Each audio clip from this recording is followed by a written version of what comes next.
Hello everyone. तो आज हम बात करने वाले हैं टाइप्स ऑफ मैट्रिसेस के बारे में। अगर आपने इसका पार्ट 1 वीडियो नहीं देखा है तो जाओ उसको देख लो। हमने उसमें मैट्रिक्स के बारे में बहुत कुछ बताया है। मैट्रिक्स क्या होता है, एलिमेंट ऑफ मैट्रिक्स, रो किसे कहते हैं, कॉलम किसे कहते हैं, ये सब मैंने उसमें बताया है, तो उसको आप एक बार देख लेना। इसमें हम बात करते हैं कि मैट्रिक्स होते हैं कितने टाइप्स। तो यहाँ पे कुछ टाइप्स है, हम सबको लिखेंगे और आप क्या करना साथ में नोट कर लेना, ताकि जो भी चीजें हो आपको समझ में एकदम बढ़िया तरीके से। तो सबसे पहला जो हमारा मैट्रिक्स है वो है कॉलम मैट्रिक्स।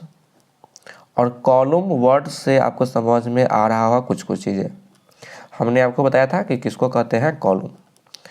तो यहाँ पे इसको समझते हैं, फिर इसका लिखेंगे डिफिनीशन। देखिए, एक ऐसा मैट्रिक्स जिसमें सिर्फ एक ही कॉलम हो, तो जिसमें सिर्फ और एक ही कॉलम होगा उसको बोलते हैं कॉलम मैट्रिक्स। 1 2 3। कोई पूछेगा ये कौन सा मैट्रिक्स है, तो कहेंगे ये कॉलम मैट्रिक्स है। क्लियर है? चलिए अब इसका लिख लेते हैं डिफिनीशन क्या होगा। तो यहाँ पे बोल सकते हैं कि अ matrix is said to be a column matrix if it has only one column।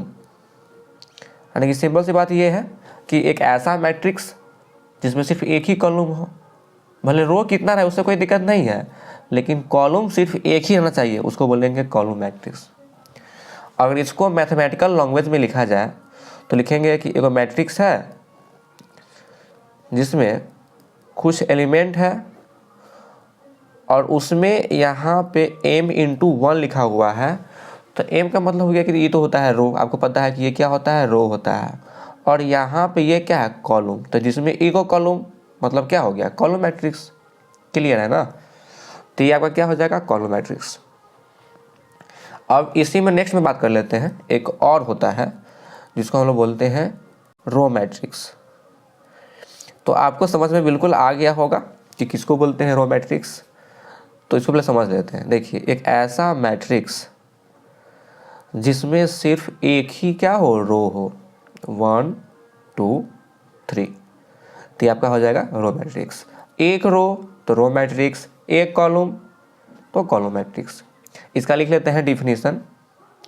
A matrix is said to be a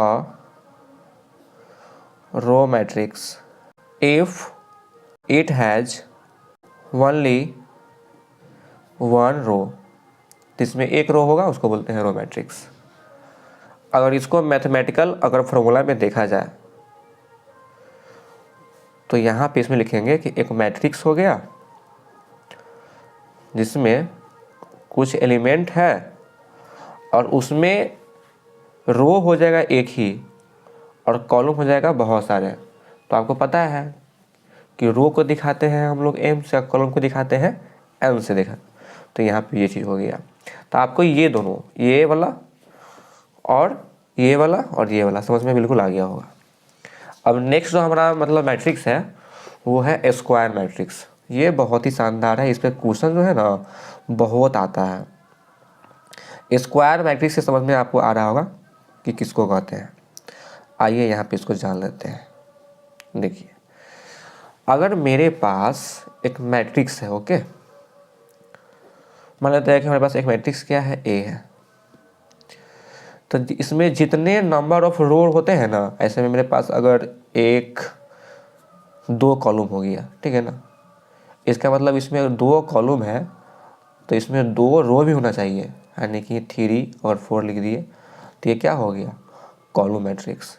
तो इसमें सिंपल ये हो गया कि जितना इसमें रो होगा उतना इसमें होना चाहिए कॉलम। ओके, इसी को बोलते हैं। अगर यहाँ पे तो ये है 2 × 2 मतलब 2 × 2 बना है ऑर्डर का। यहाँ पे एक और लेते हैं एग्जाम्पल कि मेरे पास एक मैट्रिक्स और लिए। अब आप बताना कि ये मैट्रिक्स जो है स्क्वायर मैट्रिक्स है कि नहीं। यहाँ पे लिख दे 3 4 2 6 7 1 5 2 1। और आप बताओ जल्दी से कि ये स्क्वायर मैट्रिक्स है कि नहीं। ये बिल्कुल है। हमने क्या बताया कि जय वो इसमें रहेगा रो उतना होना चाहिए कॉलम। तो देख रहा है कि 1 2 3 को रो हो गया, 1 2 3 को कॉलम हो गया, तो इसको हम लोग बोलते हैं स्क्वायर मैट्रिक्स। और इसका पूछेगा कि यह कितने ऑर्डर का है, तो क्या है 3 ऐसे है और 3 ऐसे है, तो ये 3x3 का। कितना ईजी हो गया। लेकिन अब आता है इसका डिफिनीसन। तो इसका डिफिनीसन क्या लिखेंगे, तो आइए देखते हैं। लिखेंगे अ मैट्रिक्स। आप लोग साथ में नोट्स क्या करना है, इसको बना लेना, क्योंकि दोबारा आपको मेहनत ना लगे, ठीक है ना। A matrix in which the number of row are equal to the number of column, यानी कि जितना उसमें रो होगा उतना उसमें कॉलम भी होना चाहिए। और रो और कॉलम के बारे में हमने आपको पहले ही वीडियो में बता दिया है, आपको नहीं पता है तो वहाँ से जाकर आप इसको देख सकते हो। तो इस कॉल्ड द स्क्वायर मैट्रिक्स। समझ में आ गया। तो जो बच्चा चाहते हैं इसका डिफिनीसन देखना है, डिफिनीसन देखो। अगर डिफिनीसन नहीं देखना है तो इसको भगा दो, आगे देखो क्या। ठीक है, समझ में आ गया कि स्क्वायर मैट्रिक्स किसको कहते हैं। अगर इसको मैथमेटिकल अगर देखेंगे अगर फॉर्म में, तो ऐसे लिखेंगे कि मेरे पास एक मैट्रिक्स हो गया, उसमें ए आई जे। यहाँ पे आई जो लिखते हैं तो आई दिखा रहा है कि उसमें कै गो रो है, और जे दिखा रहा है कि उसमें कै गो कॉलम है। इसके बारे में हम आगे बात करने वाले हैं। और यहाँ पे आप इसे देखिए ध्यान से। तो यहाँ पे हम लिख रहे हैं एम इंटू एन, और यहाँ पे लिख रहे हैं वेयर एम जो है एन के क्या है बराबर है। तो ये भी आपका क्या हो जाएगा स्क्वायर मैट्रिक्स। या फिर इसको एम इंटू एन न लिख के लिख सकते हो एम इंटू एम, या फिर इसको आप लिख सकते हो एन इंटू एन, क्योंकि दोनों तो सेम ही है। अगर जहाँ पे एम है वहाँ एन लिख सकते हैं, और जहाँ पे एन है वहाँ पे हम लोग एम लिख सकते हैं। तो ये तो चीज़ हो गया कि स्क्वायर मैट्रिक्स। अब बात कर लेते हैं कि किसको कहते हैं डायगोनल मैट्रिक्स। अब बात करते हैं डायगोनल मैट्रिक्स का। देखिए डायगोनल मैट्रिक्स जो होता है ये बहुत ही इम्पोर्टेंट है, क्योंकि इससे क्वेश्चन तो आते ही हैं। पहले लेते हैं एग्जाम्पल, फिर लिखेंगे इसका डिफिनीसन। तो यहाँ पे एक मैट्रिक्स ले लिए ए, जिसमें हम लोग कुछ एलिमेंट यहाँ पे लिख दिया। यहाँ पे लिख दिया 3, यहाँ पे 0, यहाँ पे लिख दिया 0, यहाँ पे लिख दिया 4। अब यह एक डायगोनल मैट्रिक्स है कि नहीं, इसकी पहचान कैसे करते हैं। देखिए एक ऐसा स्क्वायर मैट्रिक्स, किसको बोलते हैं स्क्वायर, कि जिसमें जितना होता है रो उतना उसमें होना चाहिए कॉलम। तो यह एक स्क्वायर मैट्रिक्स है, सही है। तो स्क्वायर मैट्रिक्स में सिर्फ उसके डायगोनल के एलिमेंट को छोड़कर बाकी जो भी एलिमेंट होना चाहिए वो होना चाहिए 0।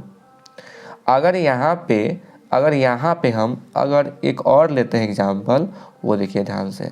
अगर हमने यहाँ पे लिख दिया 0, यहाँ पे लिख दिया 3, यहाँ पे लिख दिया 4 और यहाँ पे लिख दिया 0, तो ये भी क्या हो जाएगा आपका एक डायगोनल मैट्रिक्स होगा, क्योंकि डायगोनल के छोड़ के बाकी जो भी इसमें एलिमेंट है वो क्या है 0। और डायगोनल मैट्रिक्स यही कहता है कि एक ऐसा स्क्वायर मैट्रिक्स, उसको डायगोनल मैट्रिक्स बोलेंगे जब उसमें डायगोनल के अलावे जो भी एलिमेंट होंगे वो क्या होंगे 0 होंगे। तो उसको हम बोलेंगे कि यह क्या है डायगोनल मैट्रिक्स है। यहाँ पे एक एग्जाम्पल और देख लीजिए आप, लास्ट इसका है, आपको ये समझ में अच्छे से आ जाएगा। तो ये 2x2 का है और ये भी क्या है 2x2 का है। अब लेते हैं 3x3 का। तो हमने यहाँ पे ले लिया 1 0 0, फिर 0 3 0 0 0 और 8। तो आप बताओ कि यह एक मैट्रिक्स डायगोनल मैट्रिक्स है या नहीं। बिल्कुल है। हमने पहले बोल दिया क्या कि डायगोनल सिर्फ होना चाहिए, बाकी सब होना चाहिए 0। डायगोनल के अलावा इसमें जो भी एलिमेंट होंगे वो होना चाहिए 0। इसको बार बार कर रहा है इसीलिए रिपीट, ताकि आपको समझ में अच्छे से आ जाए। तो अब इसका लिख लेते था डिफिनीसन। कैसे लिखेंगे डिफिनीसन, लिखेंगे एक स्क्वायर मैट्रिक्स है तो लिखेंगे a square matrix a said to be diagonal matrix if all its non diagonal मतलब डायगोनल के अलावे जो बाकी उसमें मतलब एलिमेंट है वो क्या होना चाहिए, तो R 0 होना चाहिए। तो इतना इसका ये हो गया डिफिनीशन, समझ में बिल्कुल आ गया। चलिए आगे बात करते हैं, एक और मैट्रिक्स है जिसको हम लोग बोलते हैं स्केलर मैट्रिक्स। स्केलर मैट्रिक्स ये भी मतलब उससे और आसान ही है, स्केलर मैट्रिक्स। आप लोग ध्यान से इस चीज़ को देखना, ठीक है ना, बीच में इसको छोड़ोगे तो समझ में बिल्कुल नहीं आएगा। आज समझ में नहीं आएगा तो कहोगे सर अच्छे से समझाया नहीं है, ठीक है। जो भी क्वेरी हो आप कभी भी इसमें व्हाट्सएप नंबर में इसमें नीचे दिया हुआ है, वहाँ पे आप इसको कहना, वहाँ से जो भी आपको प्रॉब्लम होगा पूछ सकते हो, उसमें कोई दिक्कत नहीं है। तो स्केलर मैट्रिक्स किसको कहते हैं, देखिए एक ऐसा लेते हैं मैट्रिक्स, एग्जाम्पल ही लेते हैं पहले। देखिए हमारे पास एक मतलब एक मैट्रिक्स है, वो क्या है 3 0 और 0, यहाँ पे दिया है 3। तो इसमें क्या होता है, एक ऐसा मैट्रिक्स जिसमें सारे एलिमेंट जो होते हैं दिए रहते हैं। तो एक ऐसा डायगोनल मैट्रिक्स जिसमें डायगोनल क्या हो, सेम हो। एक ऐसा डायगोनल मैट्रिक्स जिसमें सभी डायगोनल क्या हो, सेम हो। यहाँ 3 है तो यहाँ पे चाहिए 3, यहाँ पे 4 है तो यहाँ पे रहना चाहिए 4, 5 है तो 5। समझ में आ गया। एग्जाम्पल एक और लेते हैं, अगर यहाँ पे ले लिया 3, यहाँ पे ले लिया -3, 0 0, तो यहाँ पे लेंगे -3। तो ये आपका क्या हो गया, स्केलर मैट्रिक्स हो गया। और एक चीज़ और आपको बोल देते हैं, देखिए अगर यहाँ पे सिंपल लिख दिया सीधे 4, तो यह जो मैट्रिक्स स्केलर नहीं कहलाएगा, बिल्कुल कहलाएगा, सिर्फ एक ही एलिमेंट है 4। अगर बात करते हैं ये जो है डायगोनल, इसमें भी अगर लिख देंगे यहाँ पे ऐसे 5 लिख दिए, तो ये भी क्या हो गया, आपका एक डायगोनल मैट्रिक्स हो गया। तो ये अगर सिर्फ एक ही एलिमेंट है तो वो होगा, डायगोनल भी होगा और स्केलर भी होगा। इसका लिख देते हैं डिफिनीशन, लिखेंगे a diagonal matrix is called a scalar matrix if its diagonal element are equal. अगर उसके जो डायगोनल है अगर वो इक्वल है तो बोलेंगे कि ये क्या है, स्केलर मैट्रिक्स है। समझ में आ गया। चलिए अब हम बात करने वाले हैं आइडेंटिटी मैट्रिक्स के बारे में। पहले क्या करते हैं, एक लेते हैं एग्जाम्पल। एग्जाम्पल को समझ लेंगे ना तो बिल्कुल समझ में आ जाएगा। इसमें ये कहता है कि अगर मेरे पास कोई एक मैट्रिक्स है, वह स्क्वायर मैट्रिक्स है, और उस स्क्वायर मैट्रिक्स में डायगोनल के छोड़कर बाकी जो भी होंगे एलिमेंट वो होना चाहिए 0, और साथ में जो होंगे ना डायगोनल वो होना चाहिए 1। एग्जाम्पल लेते हैं, ऐसे में हमने 1 लिख दिया, यहाँ पे लिख दिया 0, यहाँ पे लिख दिया 0, यहाँ पे लिख दिया 1। तो ये जो आपका हो जाएगा, ये हो जाएगा आइडेंटिटी मैट्रिक्स, क्योंकि यही कहता है कि एक ऐसा स्क्वायर मैट्रिक्स लीजिए जिसमें डायगोनल को छोड़कर बाकी सब हो 0, और जो होगा ना डायगोनल होना चाहिए 1 1। ओके। अगर यहाँ पे एक और लेते हैं एग्जांपल, देखिए एक मेरे पास और मैट्रिक्स है जिसको बनाते हैं 3 क्रॉस 3 का। यहाँ पे हमने लिखा 1 0 0 0 1 0 0 0 1। तो ये आपका क्या हो गया, आइडेंटिटी मैट्रिक्स। एक ऐसा मैट्रिक्स जिसमें डायगोनल के एलिमेंट को छोड़ के बाकी सब होना चाहिए 0 0, और जो होगा ना डायगोनल होना चाहिए 1। अगर ये 1 तो ये भी 1, तो ये भी 1। तो ये आपका क्या कहलाता है, आइडेंटिटी मैट्रिक्स। इसका बात करेंगे डिफिनीशन का, तो देखिए क्या करेंगे, लिखेंगे a square matrix in which elements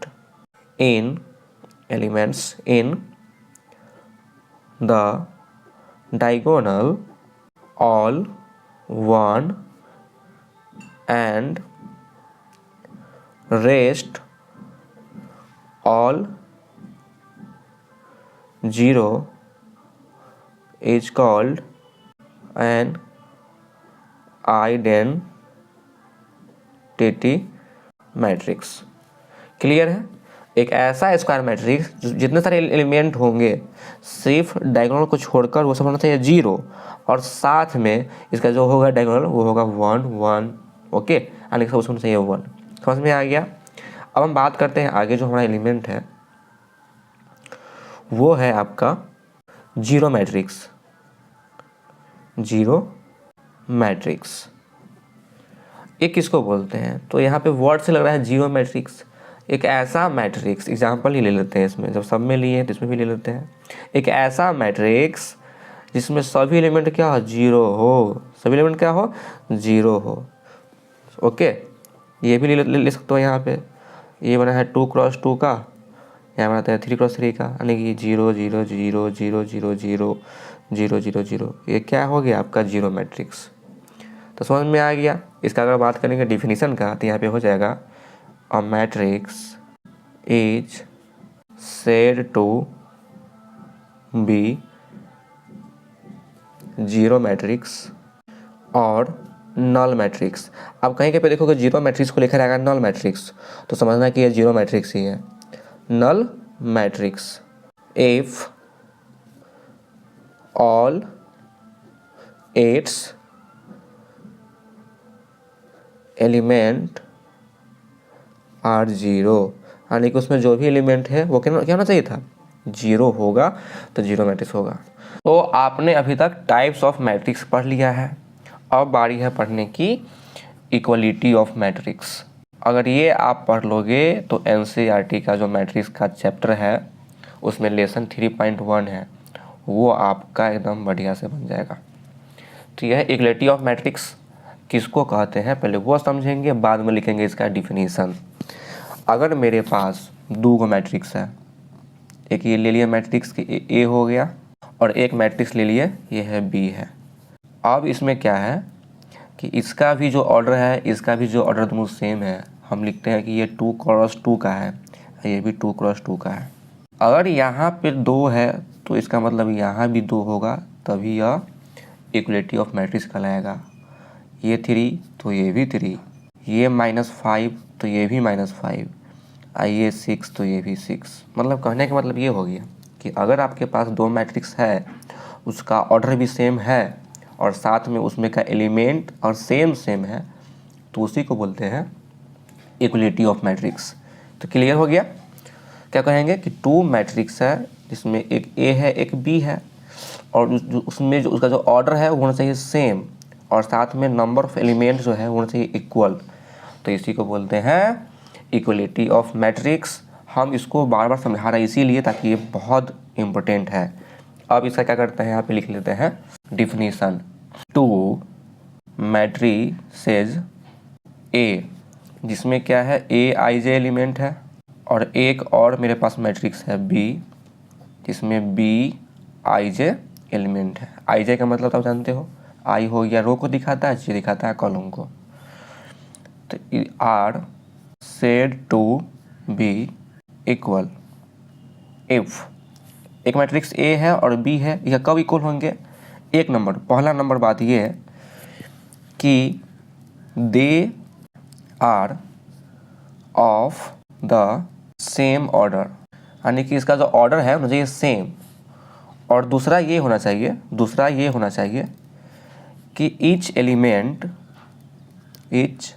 element of A is equal to the corresponding element of B, that is Aij equal to Bij for I and J।